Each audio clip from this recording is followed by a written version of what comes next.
Assalamualaikum Bu. Waalaikumsalam Perkenalkan, warahmatullahi. nama saya Yahya Syabadana dari IAIN Kediri, Mm-mm. jurusan Psikologi Islam semester 3. Siap. Kami di sini ingin mewawancarai terkait sekolah alam Bu. Bagaimana manajemennya serta pengelolaan. Mungkin izin memperkenalkan diri pada Ibu. Oke, siap. Mm-mm. Saya kenalan. Nggih. Oke, salam kenal semuanya. Kulo Ulia, singkat padat jelas tanpa ada embel-embel depan atau belakang. Kebetulan saya nyemplungnya bersama anak-anak di sini. Jadi bersama anak-anak Ramadhani, Sekolah Alam Ramadhani. Kemudian itu aja cukup tuh. Aku resmi-resmi kayak Oke, siap. Nyantai mawon. duduk aku. Ini kan bidanipun sekolah alam kali sekolah biasa niku napa? Beda sekolah konvensional biasa dengan sekolah alam itu hanya pada metode. Ya. Jadi metode belajar yang fokus kepada anak, kepada gaya belajar masing-masing dari anak. Makanya di sini cenderung tidak terlalu banyak anak. Terus ya karena memang kita pengennya fokus itu tadi. Tuh. Kalau konvensional kan biasanya sekedar silahkan dibuka buku, baca, kerjakan, ya dah. Tapi kalau ini lakukan sampai kamu mendapatkan konklusi. Gitu. Monggo lanjut, Korea. Untuk pengelolaan kelasnya itu dibagi menjadi berapa kelas Bu? Kalau biasanya fokusnya ke sampean-sampean kayak gini kan biasanya SD. Iya. Ya, kalau SD ada masing-masing tingkat belajar itu ada satu kelas saja. Dan itu pun juga enggak 20 anak ataupun enggak sampai sekian anak. Paling hanya maksimal ada 12 anak satu kelas itu. Jadi kelas 1, kelas 2, 3, 4 dan seterusnya sampai kelas 6. Kalau metode pembelajarannya tadi kan sesuai dengan anak-anaknya. Jadi mungkin ada auditory atau visual atau kinestetik gitu Bu. Iya, semuanya kita gunakan gitu. Jadi lebih ke metodenya yang kita gunakan, lebih ke prakteknya. Bahkan sebelum dicanangkan kurikulum merdeka di umumnya sekarang ini, kita sudah memerdekakan diri sejak awal. Untuk menanamkan nilai tanggung jawab pada siswa-siswa kandungan itu bagaimana Bu? Menanamkan nilai tanggung jawab. Semua nilai ataupun norma dan sebagainya itu kan bisa dilakukan dengan pembiasaan. Nah, berarti kita harus terbiasa dengan bagaimana bisa bertanggung jawab. Lah carane piye? Lah carane yo kita kasih tantangan. Nah, di sini ini tugas itu judulnya tantangan. PR itu tantangan. Kalau PR itu kan pekerjaan rumah. Ya toh? Berarti kan sudah beban berat. Aku ngerjakan lagi di rumah gitu ya. Tetapi kalau tantangan kan berarti saya nanti pulang saya tertantang ini dan sudah terstimulus sejak di sekolah. Itu. Nah, terus untuk menanamkan nilai tanggung jawab ya dengan pembiasaan ini tadi. Ketika apapun yang kita lakukan ya kita harus bertanggung jawab atas apa yang kita lakukan. Ini yang kita tanamkan dari awal. Jadi contohnya misalkan anak kok beli sesuatu ternyata nggak habis, ya kan? Nah, iki mang sampean sudah bertanggung jawab dengan membeli ini, berarti harus bertanggung jawab untuk menghabiskan. Begitu juga dengan tugas-tugas yang lain. Jadi itu lebih berfokus kepada mengajarkan anak cara berperilaku gitu. Betul. Gitu. Jadi di sini perilaku etika itu tidak hanya teori. Langsung ke prakteknya. Iya, langsung ke prakteknya. Jadi kita juga makanya nanti mungkin kalau sampean sering kesini, sering dolan juga akan melihat kalau di sini juga untuk pembulian itu hampir tidak ada. Gitu. Bukan mas. Tantangannya dalam menjalankan sekolah alam ini apa? Tantangannya tuh wah keh mas. Oke. Kalau tantangannya ya minimal yang sekolah ini kan tidak hanya anak-anak, Tidak. itu ya. Jadi kita dari awal ketika ada anak yang akan belajar bersama di sini, yang kami tawarkan atau yang kami tanteng ketika interview itu, sampean sebagai wali siap belajar apa tidak? Nek gak siap belajar, monggo cari sekolah yang lain. Tuh. Jadi walinya itu ikut dibimbing juga gitu. Iya. Makanya tadi ada tantangan. Tuh. Jadi tantangan ini seringnya melibatkan wali. Itu contoh. Temanya adalah menu makanan sehat. Gitu. Makanan sehat itu terdiri dari apa? Teori sudah kita sampaikan, bla bla bla bla, gitu kan? Nah, akhirnya nanti tantangan kita ke anak, silahkan, gitu kan? Sampean-sampean sudah makan makanan sehat apa? Beberapa hari ini, tidak hanya sehari loh ya. Nek sehari kan paling ya tugas selesai, ya toh. Tapi kalau beberapa hari kan nanti kita bisa mengevaluasi kan, gitu. Oh berarti kita juga di rumah klop itu. Bu, ini kata ustazah kita makan makanan sehat. Nah, berarti nanti ada proses dia membeli atau bahkan sampai nanam di rumah kayak gitu. Makanan sehat. Nah, termasuk juga nanti kita sampaikan soal mikroplastik. Kita misalkan makan terus air panas dimasukkan ke dalam wadah plastik, berarti nanti ini akan ada polisinya atau ininya sampai semacam itu. Jadi makanya wali di sini juga harus siap belajar.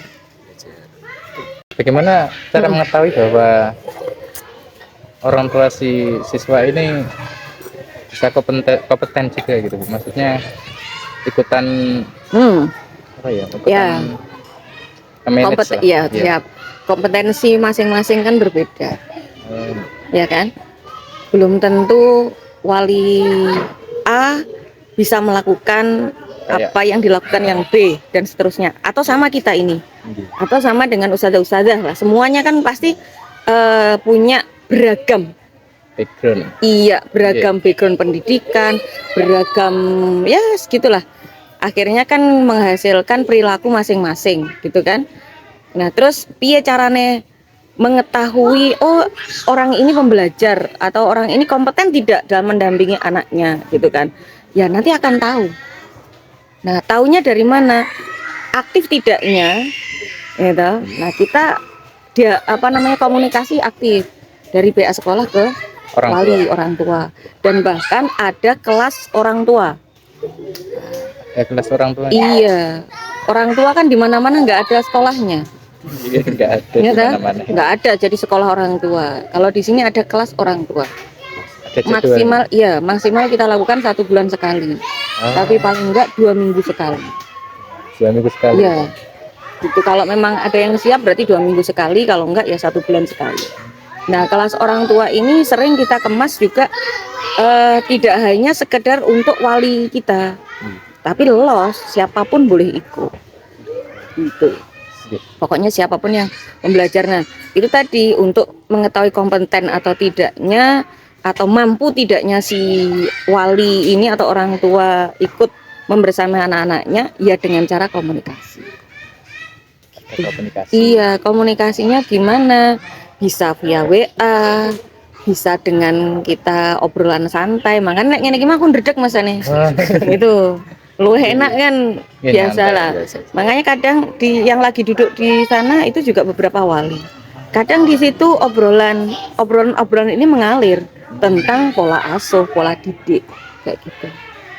Jadi nek misalkan saya ataupun bapak lagi nggak ada tugas apapun, ya sudah ikut aja cangkruk di situ. Nanti ngobrol-ngobrol gitu. Tuh, dan itu los mau sampai jam berapapun oke. Tuh. Di sini siswanya itu apakah harus ditungguin orang tuanya atau Oh tidak, lebih baik tidak ditunggu. Oh, lebih baik tidak ditunggu. Lebih baik gitu. Kenapa ya, semacam kayak apa ya, kemandirian anak kan berbeda, atau ya ngaleme bocah iki kan beda. Nek bahasa Jawane kan ngono. Nek bahasa Indonesiane kan kemandirian. Gitu. Mandirian. Jadi ketika anak ditunggu itu kan lebih cenderung ngalem. Mohon maaf itu pertanyaannya agak sensitif mungkin. Monggo. Di sini apakah ada anak yang dengan kelainan kognitif gitu? Oh, berkebutuhan Ya, khusus. kebutuhan Oke. khusus, anak saya. Itu malah kami bilang anak-anak di sini adalah anak istimewa. Istimewa. Iya. Jadi kami kalau membahasakan ke mereka adalah bukan anak-anak tetapi teman-teman. Jadi kita misalkan, teman-teman, ayo kita kumpul. Itu bukan ayo anak-anak kita kumpul. Rasanya kan ada semacam gap ya antara ya lain usia ini tadi. Tapi beda dengan ketika ayo teman-teman. Ini. Jadi kami membahasakan ke mereka adalah teman-teman. Nah, kalau teman-teman istimewa ini tadi atau berkebutuhan khusus, kami sejak awal, sejak 2010 itu kami sudah membersamai anak berkebutuhan khusus gitu sampai sekarang. Kalau dulu paling hanya 1-2, kalau sekarang ya lumayan, ada mungkin 8 anak.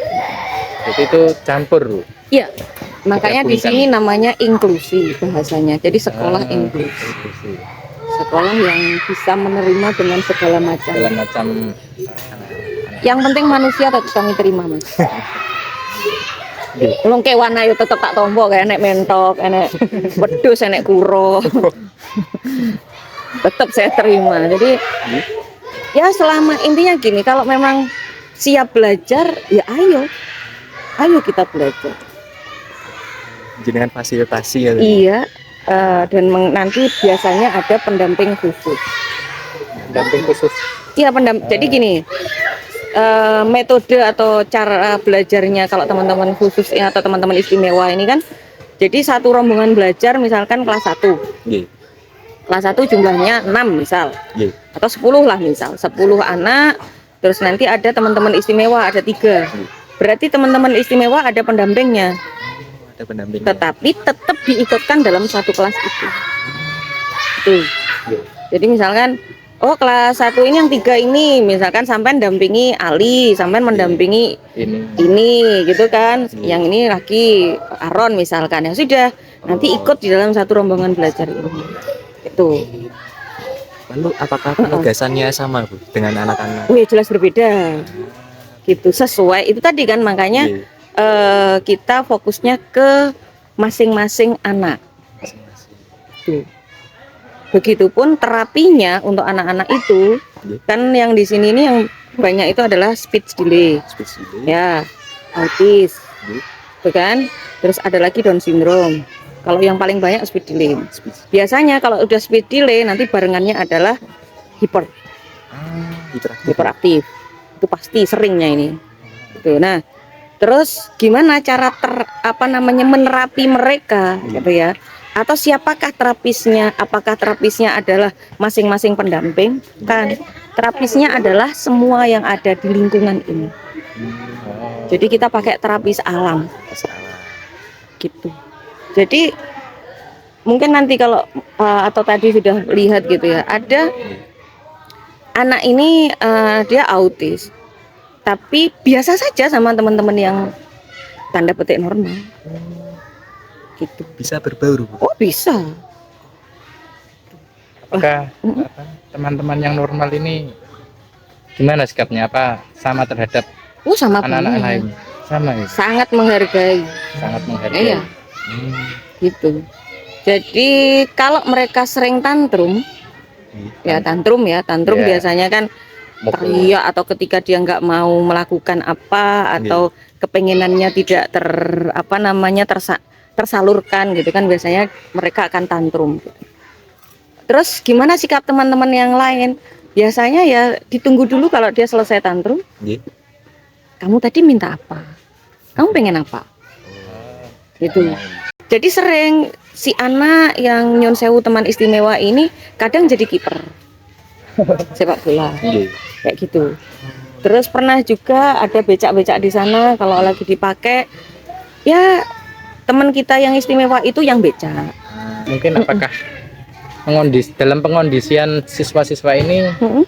apakah ada kesulitan atau mudah mengkondisikan anak-anak ini? Ya bisa dibilang mudah, bisa dibilang susah. Jenenge urip kan langgeng bunga lan susah. Gitu. Loh wi anu Surya Mentara wi psikologi Jawa. Tanya Pak Narno itu biasanya. Siap. Hmm. Jadi memang hidup itu kan ya itu tadi terus berputar kan. Ya. Susah, senang. Pasti begitu. Nah, terus dalam mengkondisikan ya sesuai yang penting kita punya SOP. Dalam arti SOP ini kan ada trik-trik khusus yang harus dimiliki usaha pendamping. Terus berarti nek bocah ngene iki carane awake dhewe nangani piye? Nggih. Itu ya. Oh, nggih. Itu kan ada. Nah, terus taunya gimana? Apakah SOP ini tertulis? Tidak juga. Gitu. Ini tadi makanya sama persis ketika pertanyaanmu di sini apa boleh ngerokok? Narji ila domirina, gitu ya. Kita kembali ke domir kita. Ah. Sepantesnya. Nah itu tadi loh, pantas ora. Nah, Sepantesnya. begitu pun Oke. juga sama. Apa namanya ketika menghadapi anak, kondisikan anak. Terus oleh gak nih awake dhewe iki mengkondisikan dengan jiwit, dengan bentak. Nah, nggih. Nah kan kalau secara domir aja atau secara rasa saja kita sudah nggak memperbolehkan itu, kenapa kita lakukan? Baik. Itu loh. Siap. Nah, jadi kembalinya di situ. Jadi intinya kalau untuk dasar dari mengkondisikan ini, semua yang ada di sini adalah manusia. Ini ya, ini perlu dasarnya Ramadhani ini. Semua adalah manusia. Ayo kita berlakukan semuanya adalah sebagaimana manusia. Memanusiakan manusia. Manusia. Iya. Caranya salah satunya yaitu tadi kita kasih pemahaman sejak dia kecil. Sampean lek ngene iki lek menek berarti engko ada akibat kepleset tiba. Resikomu ini. Jadi bukan istilah kalau naik manjat gitu, awas tiba kok engko. Tapi apa? Mas, hati-hati itu. Gitu. Ini musim hujan, licin. Nah, apalagi kamu naik pakai sandal, bahaya. Sandalnya dilepas dulu, pegangan yang kuat.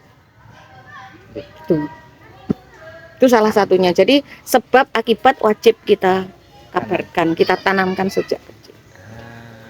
Gitu. Terus apakah ada peraturan terkait sekolah alam ini? Ada peraturan terhadap siswa maupun orang tuanya gitu? Ya ada, tapi tidak ada tulisannya, Mas. Tidak tertulis. Tidak ini poin sekian, poin sekian gak enak, Mungkin Mas. apakah ada yang wajib dilakukan gitu? Ya, Ada. kalau wajib dilakukan kan misalkan apa namanya terkait dengan dia masuknya jam berapa, kayak gitu-gitulah. Hanya kayak gitu. Terus gimana kalau istilahnya menghormati apa jenenge ustazahe gurune piye, Nggih. caranya piye kan ngono kae to. Itu tetap ada aturan, tapi bukan berarti engko lek wes dia sudah apa namanya keterlaluan misalkan sama gurunya gitu. Wah, ini harus dikeluarkan ya enggak juga. Didandani dhisik. Nggih, didandan. Dek iso gak wong tuane iso apa ora. Dia begini karena apa? Lah ini sampai bahkan detailnya oh cah iki kok rodok ngene iki istilahnya di sekolah kok cari perhatiannya full. Kenapa? Karena di rumah ternyata dia enggak dapat perhatian full. Nah, ini iki lho. Jadi balik kembali ke komunikasi. Kekeluargaan. Apakah ini pertanyaan selanjutnya? Siap. Napa niku? Kan ini kalau lihat-lihat nih Apa yang kau lihat? siswa buatan enten seragam. Oke. Apakah ada peraturan untuk seragam atau bebas saja gitu? Awalnya dari awal kami sebenarnya tidak berseragam. Gitu. Ya. Karena neng rasa kuwi seragam ki apik. Seragam itu indah. Tidak seragam lebih indah. Berarti beragam. Iya. Jadi Oh, seragam itu indah, apik, tapi gak seragam luwih apik bagi.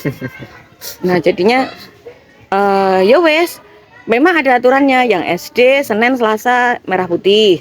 Terus nanti Rabu Kamis kita pakai kaos olahraga, kaos santai gitu ya. Kok Jumat pramuka. Gitu. Ya ada, aturan itu ada, tetapi semakin ke sini kan anak-anak lebih nyaman. bebas. Nah, Oh, bebas. oke. Terus lek oteng piye? Ngono. Wah. Nek oteng piye? Ya wes, kadang kita samakan ben penak lek goleki lah ketika di luar gitu ya. Kita samakan topinya atau kita kasih slayer atau mungkin kaosnya saja gitu. Macam kayak gitu. Makan Mas. Iya, iya. Boleh dilihat kegiatan-kegiatannya di IG Mas. Oh, di IG-nya. Ya, di Ramadhani. Siap. Nanti kayak apa ya itu. Terakhir Bu, Monggo nambah untuk- lagi ya boleh. Kopi ku cukup tak soalnya. Ya weh, monggo. Untuk nomor niku ijazah pripun ya? Apakah Wah, sami apa? sama. Oh, sami. Sama. Oh, nggih.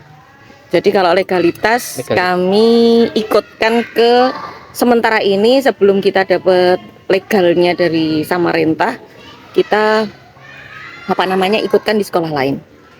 Tetapi proses belajarnya di sini, ujiannya di sini. Jadi nama ijazahnya itu mengikuti Bukan sekolah alam sekolah Ramadhani, lain. enggak ya, ikut sekolah lain. Oh, Gitu. Yang penting kalau kami selama ini itu juga sudah kita obrolkan bersama wali. Yang penting bukan hanya ijazah, ya meskipun ijazahnya penting, nggih. tetapi akhirnya kembali ke bagaimana benar-benar anak menjadi pembelajar. Itu. Jadi ini satu sebelum ini ya, sebelum ditutup itu ada cerita sampai saat itu benar-benar aku ndrodos rodok.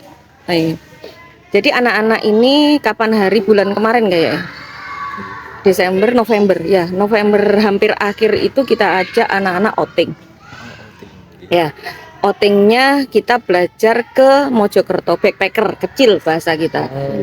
Jadi dari sini naik kereta gitu kan, terus dari naik kereta terus kemudian nanti sampai di alun-alun Mojokerto jalan dan seterusnya lah berkeliling Mojokerto kuwi sampai ujung terakhir di Gubuk Wayang. Tujuan utama kita adalah Gubuk Wayang. Nah, di sana kita mau belajar tokoh-tokoh wayang dan sebagainya gitu kan. Termasuk neng kono tokoh-tokoh unyil dan lain-lain. Yang menjadikan saya bener-bener haru, ya ini tidak ada mungkin di sekolah-sekolah lain, nyun sewu. Kenapa saya bilang nggak ada? Atau misal gini, ketika mungkin mas-mas atau siapapun yang nanya, Mbak Ulia keunggulan atau apa sih unggulnya Ramadhani ini, ya kan? Nggih. Nah, gimana untung rombok tekok nih kan? Nggih, dereng. Nah, apa sih unggulnya Ramadhani gitu? Ramadhani ki keunggulannya tidak terlihat. Tidak terlihat. Itu ya, Nggih. nyun sewu. Kenapa? Kalau mungkin yang lain-lain kan ada unggul sekolah ini hafal 30 juz, Nggih. bisa ini kan gitu ya. Nggih. Kalau Ramadhani itu enggak terlihat. Tampak ketika kemarin kami di Mojokerto itu. Jadi yang saya pikir bener-bener anak-anak kan yang kene kan mau dolanan kayak ngene iki kan kayak enggak begitu. Kok sekolah kok ngene ya? Ini sekolah nopo dolan ngonten Iya. kan. Ternyata Pemikiran orang. ketika kami kemarin sampai di Gubuk Wayang ataupun dari awal kami berangkat sampai pulang itu tertibnya anak-anak itu tanpa kita kabari, tanpa kita, hei gak pareng ini, anu enggak. tertib sendiri ya. Iya, Mas, Mbak, ini nanti jam sekian kita sudah kumpul di sini ya. Iya. Tertibnya di mana itu? Antrian, misalkan antrian tiket dan sebagainya, aman. Sampai bahkan ya ini yang benar-benar ya Allah. Jadi anak-anak ini kita hanya sekedar ngasih tahu. Nah, nanti cari tahu sebanyak-banyaknya yang ada di Gubuk Wayang itu apa. Ilmu apa saja silahkan. Gitu. Jadi ketika sampai awalnya di alun-alun, di situ ada perpustakaan mini gitu. anak-anak itu cuman izin, Mama Ul, aku mau masuk situ boleh? Boleh, silakan. Dan ternyata di situ itu asik membaca. Lah terus yang ngongkon moco sopo? Iya Kak. Terus kan biasanya kan lek wis kadung di luar gitu kan, ala ya wis lah dolanan gitu. Enggak. Itu yang pengen baca-baca, yang pengen main silahkan main gitu. Tapi ternyata kebiasaan-kebiasaan kami, penasaran-penasaran ini, dan itu mereka nggak malu bertanya kepada petugasnya, ini apa? Terus ini kenapa? Kayak gitu. Termasuk ketika di Gubuk Wayang, aku atau kami ini nggak menyewa guide, tetapi mereka akhirnya sukarela menjadi guide. Kenapa? Karena anak-anak ini tidak bisa dibendung pertanyaan-pertanyaan. Tidak malu bertanya. Iya. Kui. Padahal aku ki wis miris kuwi ngene. Ya Allah, backpackeran sandalan kan biasanya kan sepaton ngono ya. Kok gila nimen ya awale gitu ya. Tapi ternyata itu tadi. Mereka di sana ini proses belajarnya ya sesuai apa yang sudah kita biasakan. Nih. Jadi unggulnya piye? Bagi kami ketika anak-anak sudah benar-benar punya rasa aku pengen tahu sesuatu, aku pengen bisa sesuatu, yang saya munculkan di sini. Tuh. Jadi unggulnya neng kene iki. Lek ngene iki bener apa salah? Oh, ngene berarti aku gak oleh nglakoni iki. Oh, ini berarti ini yang. Gitu ya, Mas. Ya, Jadi paham. ora enek mbuh kepilih membahasane terserah. Yang jelas memang nggak ada judulnya. Oh, unggul hafalan ini, hafalan ini. Ya iya ada. Nyatanya ketika anak-anak sampean sok pengen jadi apa? Aku pengen jadi hafizah piye? Ya sudah. Kita fasilitasi itu. Gitu. Ya ada anak yang di sini hafal Al-Mulk, Ar-Rahman dan beberapa surat-surat khusus ini. Terus beberapa juz amma itu hafal beberapa surat. Itu ada. Bahkan kapan hari ada lomba yang kita tidak hanya kita kasih tahu, Mas Mbak ini ada lomba waktunya hanya 3 hari, kirim video piye sampean gelem apa mau lombane pildacil sama puisi mau yang mana gitu kan. Mereka milih, aku yang pildacil, aku yang ini. Ternyata mereka dari 3 peserta ini 2 nyantol Juara. ya, juara 1 semua Bijal. Oke. Terus lomba diminta lagi, bahkan kita nggak pengen kan lomba itu terus di ya ini bisa nggak mewakili dari anak-anak untuk ikut mengisi peserta sebagai peserta lomba bercerita bahasa Jawa. Budal juara. Lah terus iki loh, dari mana? Padahal waktu 3 hari ini kita bebaskan los. Rekaman-rekaman dhewe, golek-golek dhewe materine. Nek sampean perlu tanya ustazah ya tanyalah ustazah siapa, silahkan. Mereka ngerekam sendiri, aku karek ngirim. Terus diseleksi, dapet 3-3-nya masuk, tapi yang dapat juara 2. Tuh makanya itu tadi. Jadi gregetnya untuk pengen bisa, gregetnya untuk tertantang ini tadi loh. Makanya tantangan. Ngoten Mas. Jadi unggulnya di situ, monggo mau dibahasakan apa silahkan. Siap. Gitu. Ngoten ada lagi monggo. Mbak mau nanya. Menawi untuk sesi wawancara ini pun Siap. cekap semanten Bu. Oke. Matur nuwun sangat matur suwun Bu. Halus banget. Inse ketopraan. Matur suwun sangat. Pangapunten.